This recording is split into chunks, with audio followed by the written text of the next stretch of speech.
جو لوگ اللہ پر ایمان لائیں، کہیں کہ ہمارا رب اللہ ہے، پھر اس پر جم جائیں، ان پر فرشتوں کا نزول ہوتا ہے، نہ کوئی غم کرو نہ خوف، خوشیاں مناؤ جنت کی جس کا تم سے وعدہ کیا گیا تھا۔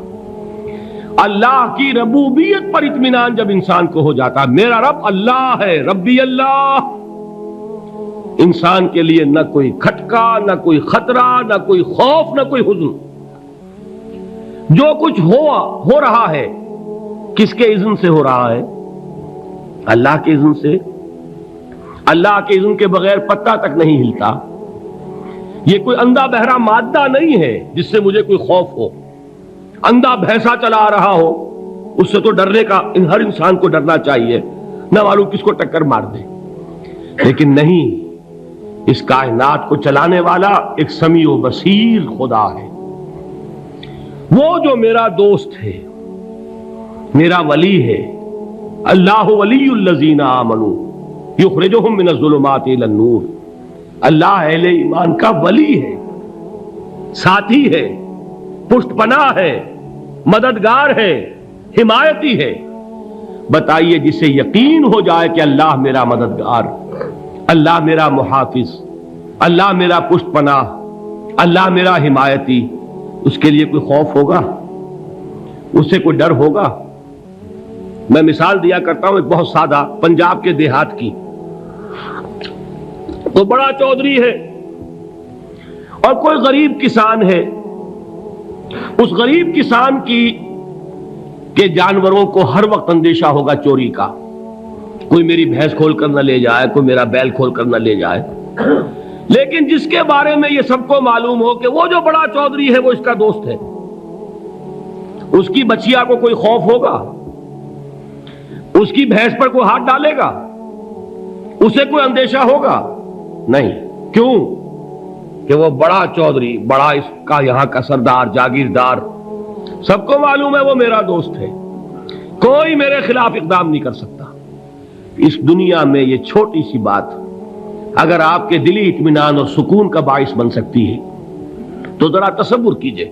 میں لفظ تصور استعمال کروں گا صرف اس لیے کہ اس کا ہم جس کو کہتے ہیں ادراک اور شعور کر نہیں سکتے، اگر کے ساتھ کر سکتے۔ اگر یقین ہو کہ اللہ میرا مددگار اور یقین ہو کہ اللہ ہر آن میرے ساتھ ہے، پھر کوئی خوف، کس کا خوف؟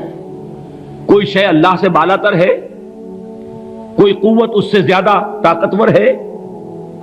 کوئی اس کے ارادے کو بدلنے والا ہے؟ کوئی اس کی مشیت کے آڑے آنے والا ہے؟ یہی بات ہے جو حضور نے فرمائی، یہ ایمان کا حاصل ہے لب لباب،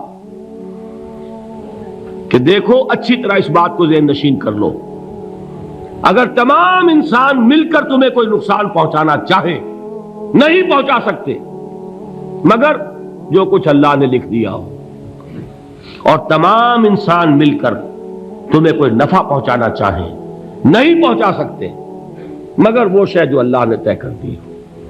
آپ پھر میں کہوں گا ذرا طاری کیجئے، اسے فرض کیجئے، اسے سوچئے، اگر اس حدیث پر ہمارا دل ٹھکا ہوا ہو تو کسی سے ڈر ہوگا؟ یہ مجھے نقصان نہ پہنچا دے، یہ میری رپورٹ خراب نہ کر دے، یہ میری انکریمنٹ نہ رکوا دے، یہ میرا یہ نہ بگاڑ دے، یہ میرے یہ نقصان نہ پہنچا دے، اس کا ڈر، اس کا ڈر، اس کا خوف، اس کی خوشامد، اس کے لیے جا کر طرح طرح سے اپنی عزت نفس کو ذلیل کروانا اس کے سامنے۔ یہ سب کچھ کیوں کرتا ہے انسان؟ جب سمجھتا ہے کہ اس کے ہاتھ میں میرا کوئی نفع ہے، اس کے ہاتھ میں میرے لیے کوئی ضرر ہے، یہ مجھے کوئی گزند پہنچا سکتا ہے، یہ مجھے کوئی نقصان پہنچا سکتا ہے، یہ میرا کوئی کام بنا سکتا ہے، یہ میری کوئی ضرورت پوری کر سکتا ہے، اسی کا نام شرک ہے۔ جہاں آپ نے یہ سمجھا کہ غیر اللہ کے اندر کوئی طاقت موجود ہے، وہی شرک ہے۔ بتوں سے تجھ کو امیدیں، خدا سے نو امیدی، مجھے بتا تو صحیح اور کافری کیا ہے؟ شرک تو یہ ہے۔ جس پر بھی تمہیں یہ خیال ہے، کلمہ ہے یہ کلمہ سوم، لا حول ولا قوت الا باللہ، ذرا اس پر دل کو کبھی اگر آپ تصور کریں، پھر فرض کریں، دل ٹھک جائے اس پر، کوئی طاقت نہیں۔ یہی بات تھی جو شیخ عبد القادر جیلانی رحمۃ اللہ علیہ نے اپنی وصیت میں اپنے بچے سے کہی. 11ویں دینے والے ہیں، لیکن حضرت شیخ عبد القادر جیلانی کی وصیت اور تعلیمات کو کتنے لوگ ہیں کہ جانتے ہو؟ یہ جن مقامات تک پہنچے ہیں وہ کس چیز کی بدولت پہنچے؟ انہوں نے جو پیغام دیا وہ کیا تھا؟ اے میرے بچے، جس طریقے سے قرآن مجید میں حضرت لقمان کی نصیحتیں جو ہے نقل کر دی گئی ہیں، میں یہ عرض کروں گا بالفرض اگر قرآن حضرت عبد القادر جیلانی کے بعد نازل ہوا ہوتا تو شیخ عبد القادر کی یہ نصیحتیں بھی قرآن میں درج ہوتی. اتنی اونچی نصیحتیں ہیں. اے میرے بچے، اس حقیقت کو ذہن نشین کر لے، لا فاعل فی الحقیقت ولا مؤثر الا اللہ. اس کائنات میں نہ کوئی فاعل حقیقی ہے نہ مؤثر حقیقی ہے سوائے اللہ کے. کسی شے میں کوئی تاثیر نہیں اگر اللہ نہ چاہے. آگ جلا نہیں سکتی اگر اللہ نہ چاہے. پانی ڈبو نہیں سکتا اگر اللہ نہ چاہے. زہر ہلاک نہیں کر سکتا اگر اللہ نہ چاہے. کوئی چیز فائدہ نہیں پہنچا سکتی اگر اللہ نہ چاہے. تو در در پہ کیوں سر جھکاتے ہو؟ در در پر کیوں جبیں سائی کرتے ہو؟ سب کے سامنے کیوں ہاتھ پھیلاتے ہو؟ ایک اللہ سے مانگو. ایک اللہ کے سامنے زمین پر اپنی جبین رکھو. لا فاعل فی الحقیقت ولا مؤثر الا اللہ. نظر آتا ہے ہمیں کہ پانی پیاس بجھا دیتا ہے. پیاس بجھانے کی صلاحیت پانی میں نہیں ہے، اللہ کے اذن سے. کھانا بھوک مٹا دیتا ہے. بھوک مٹانے کی صلاحیت کھانے میں نہیں ہے، اذن رب میں ہے. دیکھیے یہی یقین تھا. حضرت موسیٰ علیہ السلام کا واقعہ یاد کیجئے. سامنے سمندر آ گیا ہے، قوم دیکھتی ہے پیچھے کہ گرد و غبار کا طوفان ہے. معلوم ہوا کہ فرعون اپنے لشکر سمیت آ گیا ہے. لشکر جب چلتا تھا تیز رفتاری کے ساتھ تو گرد و غبار کا جو طوفان اٹھتا تھا اس کا تصور کیجیے. اور لمحہ بلمحہ وہ قریب آ رہا ہے. پوری قوم نے کیا کہا؟ اے موسیٰ انا لمدرکون. اے موسیٰ ہم تو پکڑے گئے. قرآن مجید نے تو یہاں وہ باتیں نہیں لکھی ہیں، لیکن تورات میں یہ درج ہے کہ بنی اسرائیل جھگڑنے لگے، دست و گریبان ہو گئے موسیٰ کے ساتھ. موسیٰ ہمیں یہاں مروایا لا کر، اس سے تو ہم ہی بہتر تھے. وہاں کھانے کو ملتا تھا، زندگی تو تھی، بیگار ہم کر رہے تھے، موت تو نہیں تھی. اب جو کچھ ہوگا اس کا تصور کرو، جس طریقے سے ہمارے ٹکڑے اڑائے جائیں گے. تو لڑ رہے ہیں حضرت موسیٰ علیہ السلام سے. یہ تورات کی تفصیل ہے. قرآن میں صرف اتنا آیا ہے، پریشان ہو کر انہوں نے کہا انا لمدرکون. موسیٰ ہم تو پکڑے گئے. اس وقت موسیٰ کا جواب کیا ہے؟ کلا ان معی ربی سیہدین. نہیں، میرے ساتھ میرا رب ہے، وہ راستہ دے گا. بتائیے کہاں راستہ نظر آ رہا ہے؟ یہ ہے ایمان بالغیب. راستہ نظر نہ آئے تب اللہ پر یقین ایمان ہے. جیب میں پیسے ہوں اور تب دل کو اطمینان ہے تو ایمان کس پر ہوا؟ پیسے پر، اللہ پر نہیں. جب وسائل و ذرائع نہ ہو اور پھر یقین ہو کہ اللہ مسبب الاسباب ہے، وہ اسباب کا پابند نہیں ہے، وہ اسباب کا محتاج نہیں ہے، اسباب اس کے محتاج ہے. اگر یہ یقین ہے تو اللہ پر ایمان ہے. یہ نہیں ہے تو تمہارا ایمان اسباب پر ہے، وسائل پر ہے، ذرائع پر ہے، مادیات پر ہے، اللہ پر نہیں. اس وقت کہاں راستہ تھا؟ کوئی راستہ تھا؟ سمندر ہے اور ادھر سے لشکر آ گیا ہے. کلا ان معی ربی سیہدین. اب دیکھیے ایمان کہہ دینا آسان ہے، ہوا معکم اینما کنتم. جہاں کہیں بھی تم ہوتے ہو اللہ تمہارے ساتھ ہوتا ہے. لیکن اس کا یقین قائم ہو جائے تو زمین و آسمان کا فرق واقع ہو جائے. یہی بات ہوئی حضور کے ساتھ.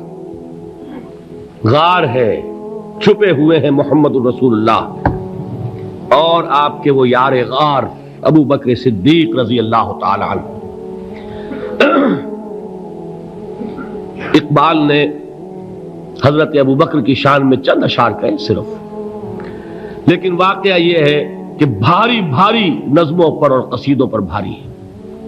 طویل ترین نظمیں اور قصیدے ہوں ان پر بھاری ہے. ہمت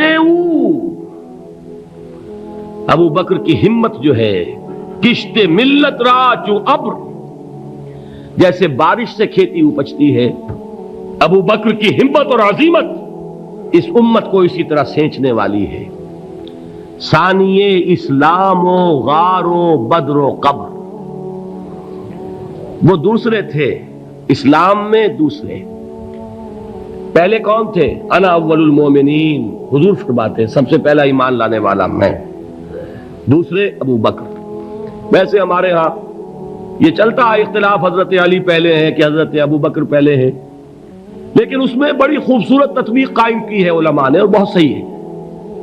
چار کے بارے میں فیصلہ ہی مت کرو کہ کون پہلے ہے، ان کی ایک عجیب تقسیم کر دی ہے۔ آزاد مردوں میں، بالغ مردوں میں سب سے پہلے ابو بکر، بچوں میں سب سے پہلے علی، خواتین میں سب سے پہلے خدیجہ، اور غلاموں میں سب سے پہلے زید ابن حارثہ۔ بڑی پیاری تقسیم ہے، یہ چاروں ہی پہلے ہیں، ہر ایک کے لیے اولیت ہے۔ اور واقعہ یہ ہے کہ اگر زمانی اعتبار سے تعین ہوگا تو پہلے خدیجۃ الکبریٰ آئیں گی رضی اللہ تعالی عنہ، کسی اور سے بات کرنے کی نوبت بعد میں آ سکتی ہے، پہلے تو اہلیہ محترمہ سے بات ہوئی، آتے ہی پہلی وحی ہوئی ہے، ابھی تبلیغ کا حکم نہیں تھا، کس کو بتایا واقعہ؟ ابھی اپنی نبوت کی تبلیغ کا تو حکم ہی نہیں آیا، واقعہ کس کا ہے؟ وہ خدیجہ کا ہے۔ جب کہا ہے کہ خشیت علی نفسی، مجھے اپنی جان کا اندیشہ ہے، تو کیا جواب دیا خدیجہ نے رضی اللہ تعالی عنہا؟ وہ صدیقۃ الکبریٰ ہے، صدیقات جو ہے خواتین ان میں چوٹی پر خدیجۃ الکبریٰ ہے رضی اللہ تعالی عنہا، اور صدیق جو مرد ہیں ان میں صدیق اکبر ہے ابو بکر صدیق رضی اللہ تعالی عنہ، لیکن صدیقات میں چوٹی پر۔ جب حضور نے فرمایا خشیت علی نفسی، کیا فرمایا، کیا عرض کیا، کیسے تسلی دی؟ نہیں نہیں، اللہ آپ کو ضائع نہیں کرے گا، آپ غریبوں کے ہمدرد ہیں، آپ مساکین کے تکالیف رفع کرنے والے ہیں، آپ بیواؤں کی سرپرستی کرتے ہیں، آپ مسافروں کی خدمت کرتے ہیں، اللہ آپ کو ضائع نہیں کرے گا، یہ یقین ہے اس خاتون کے اندر۔ خیر وہ ایک علیحدہ بات ہو جائے گی۔ میرے دل پر حضرت خدیجہ رضی اللہ تعالیٰ عنہ کی شخصیت کا بڑا گہرا نقش ہے، جو وہ کوئی اور ہی وقت اور موقع ہوا تو بیان ہوگا۔ بہرحال اقبال نے ایک مصرے میں جو چار اولیتیں جمع کر دی ہیں، ہمتیں او کشت امت را چو ابر، ثانی اسلام و غار و بدر و قبر۔ اسلام میں حضور کے بعد پہلے کون؟ ابو بکر۔ غار میں حضور کے ساتھ کون؟ ابو بکر۔ بدر کی رات اللہ کا رسول سربسجود وہ جھاڑ، وہ گھاس پھوس کی جو جھوپڑی بنائی گئی تھی، اور وہاں تلوار ننگی لے کر پہرا دینے والا کون؟ ابو بکر۔ اور اس حجرہ عائشہ میں محمد کے بعد سب سے پہلے دفن ہونے والا کون؟ ابو بکر رضی اللہ تعالی عنہ وصلی اللہ علیہ وسلم۔ وہ جو معاملہ میں سنا رہا تھا غار ثور کا، حضرت ابو بکر بھی حضور کے خیال سے لرز گئے ہیں۔ آپ کو یاد ہوگا کہ جا کر پہلے تمام جتنے سوراخ تھے انہیں بند کیا ہے، ایک سوراخ رہ گیا تھا جس کو بند کرنے کے لیے کوئی کپڑا نہیں تھا، وہاں اپنی ایڑی رکھی ہے، تب کہا ہے حضور سے تشریف لائیے، اور اپنے زانو پر حضور کو لٹایا ہے، اور وہاں کسی موذی جانور نے کاٹا ہے، حضور کی آنکھ لگ گئی تھی، اس وقت اس بل کے اندر جو بھی بچھو ہے کیا ہے واللہ عالم، اس نے کاٹا ہے، اس کی تکلیف کی وجہ سے ابو بکر کی آنکھوں سے آنسو ٹپک گئے، حضور کے چہرے مبارک پر پڑے ہیں، تو حضور جاگے ہیں، معاملہ کیا ہے؟ ایڑی نہیں ہٹائی وہاں سے، مبادا وہ جانور وہاں سے نکل کر محمد الرسول اللہ کو کوئی گزن پہنچا دے، ابو بکر کی ایڑی ہے، جس طرح چاہے کھا لے، ختم کر دے، جان نکل جائے تب کوئی آنچ آئے محمد پر تو آئے، لیکن جیتے جی نہیں۔ وہ ہے ابو بکر۔ حضور کے خیال سے اس وقت حضور نے پھر اپنا لعاب دہن لگایا ہے، اور اس سے پھر آپ کی تکلیف ختم ہوئی۔ جیسے خیبر میں حضرت علی کی آنکھ دکھ رہی تھی، اس کو جو شفا حاصل ہوئی ہے وہ بھی حضور کے لعاب دہن سے ہوئی۔ تو بہرحال اس وقت انہوں نے کہا ہے کہ اے نبی یا رسول اللہ، اگر اس وقت ان میں سے کسی نے غیر ارادی طور پر بھی اپنے قدموں کی طرف جھانک لیا تو پکڑے جائیں گے۔ کیا جواب تھا اللہ کے رسول کا؟ لا تحزن ان اللہ معنا، اللہ ہمارے ساتھ ہے، کیوں گھبراتے ہو ابو بکر؟ یہ ہے ایمان باللہ، میرا مالک اللہ، میرا رازق اللہ، میرا محافظ اللہ، میرا مددگار اللہ، میرا پشت پناہ اللہ، میرا دوست اللہ۔ یہ دوستی ہے اللہ کی جو لب لباب ہے، حاصل ہے ایمان کا، اسی کا نام ولایت ہے۔ اولیاء اللہ کے سروں پر سینگ نہیں ہوتے، جس کے دل میں ایمان راسخ ہو چکا ہو وہی اللہ کا ولی ہے، جسے اللہ پر یقین ہو چکا ہے وہی اللہ کا ولی ہے، جسے یقین ہے اللہ میرے ساتھ ہے، میرا مددگار، میرا پشت پناہ، میرا ساتھی، میرا دوست، میرا محبوب، میرا محب۔ اللہ اہل ایمان سے محبت کرتا ہے۔ واللہ یحب الصادقین، ان اللہ یحب الذین یقاتلون فی سبیلہ صفا کانہم بنیان مرصوص۔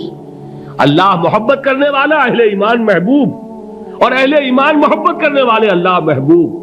والذین آمنوا اشد حبا للہ۔ آپ تصور کیجئے جسے یہ رشتہ ایمان یا رشتہ ولایت حاصل ہو جائے